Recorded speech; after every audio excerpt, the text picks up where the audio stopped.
Do you know what day it is? No, what day is it? It's Tuesday, July 29th, 2014. Lez Chow.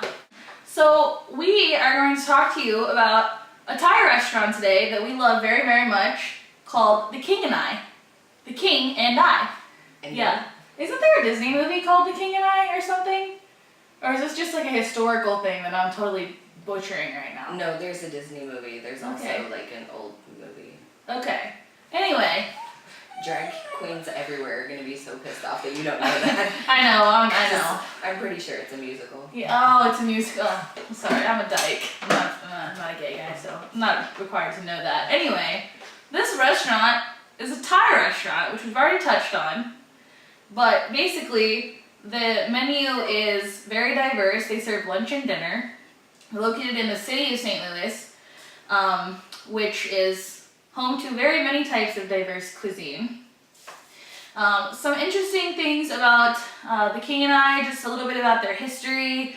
In 1980, the family that owns The King and I, the chef and the family that worked there along with her that sort of built the foundation for the restaurant, came over to St. Louis and put the first Thai restaurant in St. Louis. So they definitely have, the fundamental basics.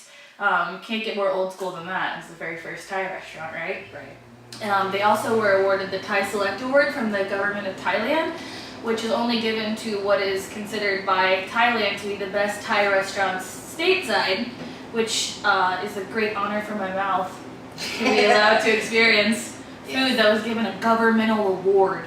Very important governmental award. That's impressive. I think so. So they do very traditional Thai food, as we said. You can expect traditional Thai ingredients like basil, curry, red pepper, peanuts. Everything is made from scratch. There's no preservatives. Yeah, and actually one thing that really impresses me is that just the quality of the seafood that they use there. Seafood is a very important base ingredient for a lot of Thai dishes. They use shrimp, scallops, there's some lobster dishes there, calamari, like just squid in general, like much more parts of the squid than we're used to in traditional American cuisine for sure. But they always seem to have really fresh seafood there, which is kind of difficult to find, especially in the Midwest, just because we're so far from either coastline. Nina and I are each going to talk about one of our favorite things to order there. Mine happens to be an appetizer, which is called Thai ravioli, and it's essentially just like a wonton that's in a half moon shape. It's kind of crimped together, and the filling is like stone ground chicken, potatoes, and a yellow curry paste mixture. So it's got kind of like a spicy sweet, it's a pretty mild curry, it's not like super spicy. And then it comes with a sweet cucumber, onion dipping sauce, and also I like to get a side of the peanut sauce because I don't think you can go wrong with peanut sauce in Thai anything. But it's really, really good. And Nino really likes one particular entree there that he's going to tell you about. Yeah, I'm allergic to coconut, so I can't eat any of the curry there. So my favorite dish there is the pad spicy, and you get your choice of meat. I always get beef because I'm a carnivore. Even though you don't really like meat, right? Like meat's not really your thing. No. Right? Right? Lesbian doesn't like meat? Right? Okay. No. I do eat animals though. So I get the pad spicy with beef, and it's onions, it's bell peppers, sauteed with beef and onions also. Did I say that? Onions. There's onions in the dish. There's so many onions. And it comes with rice, white rice, sticky rice. Yes, it comes with white rice. It's delicious. I actually get that sometimes with chicken, and if you get the chicken variety, it comes with a fried egg on top, so you can kind of cut it up into your rice, which is sort of fun. Kind of gives it like that fried rice vibe, but the rice is just your standard white rice. It's just a much fresher take on like with traditional Asian takeout food, but everything is prepared right there, no preservatives, fresh ingredients, fresh vegetables, fresh meats. Totally made from scratch restaurant, which really shows in the quality of the food, I think. Yeah, and they also have a really great Thai iced tea, which is a spiced iced tea with sweetened condensed milk in it, and it's great to go with your food there. Especially when you're eating something spicy, you have that refreshing drink to cool your mouth off.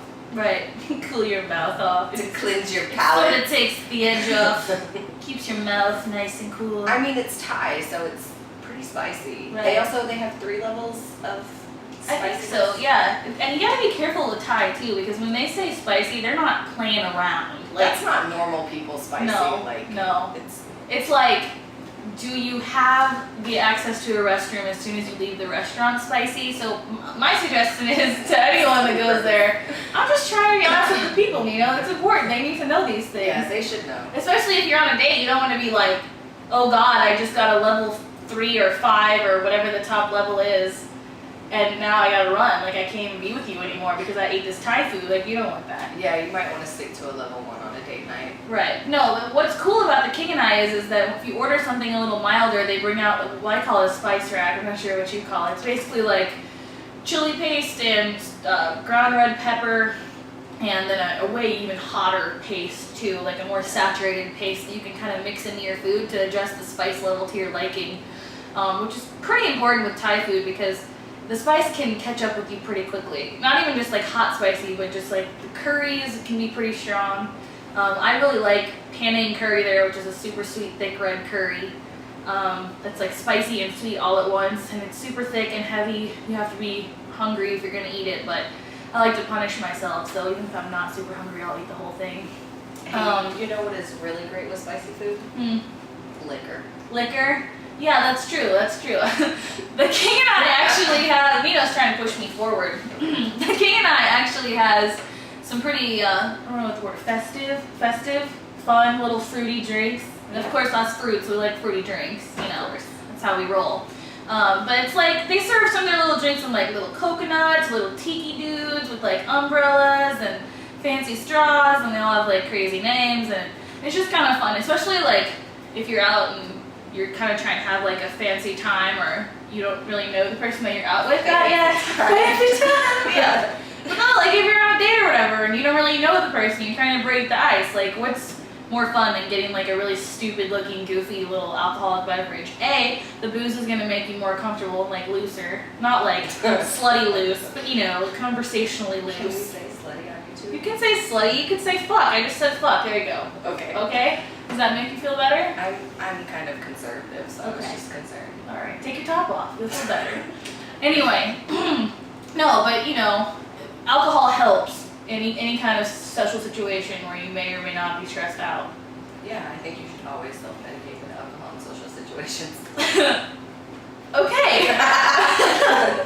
So basically, it's a great place. The menu is awesome. The service is fantastic. Nino's going to talk to you a little bit about what he enjoys most about the service at the restaurant. I think that the service, the waiters and waitresses there are very attentive. If your glass is half empty, they will come and fill it up for you. So Right. I think that's pretty awesome. And also, there's a lot of employees there that are visibly tattooed. Yes. That have piercings, some crazy, you know, avant-garde hairstyles. I happen to know that a few people that are in the LGBT community who are companions and colleagues of mine are employed there. So clearly the atmosphere is, you know, leaning that direction, which we'll touch more on a little bit later in the video. One thing about the King and I that kind of makes it special is that not that long ago, it couldn't have been more than a year or two ago, they underwent a pretty significant remodel of the interior of the restaurant, and a big portion of it was actually closed. You could only eat on the bar side for a little while. But before, it kind of had like a lot of low-lying tables, a little bit of just an older aesthetic. It wasn't, you know, maybe, I don't want to say the cleanest aesthetic, but just the old nature of the interior maybe wasn't quite as modern as it could be for the, you know, type of atmosphere that they're really going for there. And they totally redid the inside. It has really like low profile, modern tables. The whole furniture vibe is kind of like an IKEA vibe. It's like super sleek. They have, you know, metal like tables and wood surface tops, but everything's really super streamlined. And the decor is really minimal too, but it really just sort of gives it the right ambiance, I think. Yeah, and that's what I wanted to talk about. It has great ambiance with the low lighting and the really sleek design of everything. It would make a really great place to take a date, but like we said, you might want to get level 1 if you're going on a date. But yeah, it's a really great atmosphere, and even when it's packed, you can still have a conversation. Right. You The know, tables aren't like right next to each other, which is kind of nice, and I think that is something that they did, I want to think intentionally with the remodel, is they sort of just gave you the room to really relax. Like I know in Thai culture it's important for them to consider the mealtime like a time of relaxation and companionship. On their website they even say that when you leave there they want you to feel like family.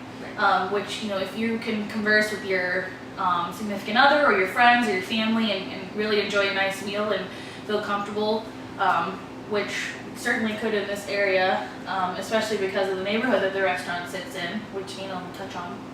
Yeah, the restaurant is located at 3155 South Grand, and if you're familiar with St. Louis at all, you know that South Grand is the homo hub of St. Louis. Indeed. Very, very lots of gay things going on in South Grand. Yes. If you're not from St. Louis and you're coming to visit us, to our gay and trans and otherwise queer brothers and sisters coming in from out of town, it's located off of either Highway 44 or 6440, depending on which direction you're coming from. And the exit is situated between Jefferson Street and Hampton. Kings Highway is another exit there, but it's mostly, you just mostly exit by the hospital, so there's not a lot of like food and drink going on right there. So it's sort of situated between the county line and downtown. South City, I guess, would be what you would consider it, technically. Yeah. And if those directions were confusing to you, you can just stick the address in your GPS. Right. Fuck you, Mia. Another important thing to remember if you're going to try the King and I and you are not from around here and you won't be able to go at any time is that they are closed on Mondays. So you can enjoy it any other day of the week besides Monday. They do serve lunch and dinner, and I know they're open pretty late for dinner. Yes, so. And they also have a separate entrance for takeout, so you can call in your order. You can go to the separate entrance. You don't have to like enter the restaurant and be around the patrons in the restaurant. You can just go in there and get your food and be on your way. If you think that there's another Thai restaurant or otherwise Asian restaurant in St. Louis or the outlying metro area, leave it in the comments so that we can check it out. Remember to try and keep your suggestions LGBT friendly, or at least so that me and Nino will not get the crap kicked out of us when we go there. Nino and I are not a couple, so we will not be canoodling in the restaurant. However, we, you know, don't want to walk in there and feel like threatened. You want to be comfortable when you go out for dinner. That's the whole purpose of this channel, so that we can help you people to not get the crap kicked out of you by haters.